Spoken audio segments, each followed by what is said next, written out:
কোনটা ইয়া কোনটা রাজা কোনটা এটা কি এখন বর্তমান মালিকের নাম সিঙ্গেল লাইন মানে লাইনটা পাশাপাশি না লিমিটিং করে লাইনটা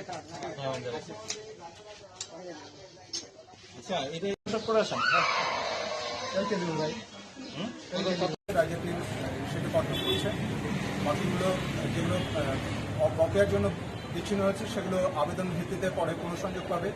যাদের অতিরিক্ত চুলার জন্য কাটা হয়েছে তারাও আবেদনের ভিত্তিতে পুনঃসংযোগ পাবে। আপনাদের মাধ্যমে আমরা জানিয়ে যেতে চাই যে যেই লাইনগুলো কাটা হচ্ছে সেগুলো যথাযথ নিয়মে অফিসে আবেদন করে তারা যেন সংযোগ নেয়। এর ব্যতীত যদি সংযোগ নিয়ে থাকে তাহলে তাদের লাইনটি পার্মানেন্ট বক্তব্য আছে।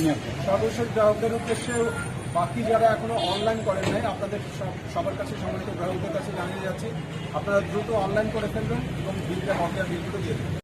যেই লেনটা ধরে গেছে সেই লেনের অপর প্রান্তে আরেকটা ছিল সে পর্যন্ত না দিয়ে আমরা চলে এসেছি। সামনের দিন আমরা সেখান থেকে আবার শুরু করব। আর তো বিষয় হলো কচুয়াতে মানুষের দীর্ঘদিনের দাবি যে কচুয়াতে দিনের বেলায় কোনো গ্যাস থাকে না। এই যে গ্যাস থাকে না দিনের বেলায়, এটি আসলে কবে নাগাদ দিনের বেলায় কচুয়াতে গ্যাস অ্যাভেলেবেল হবে? এটা সামগ্রিকভাবে গ্যাসের একটি চাপের স্বল্পতা চলছে, সেটা সামগ্রিক একটি ব্যাপার।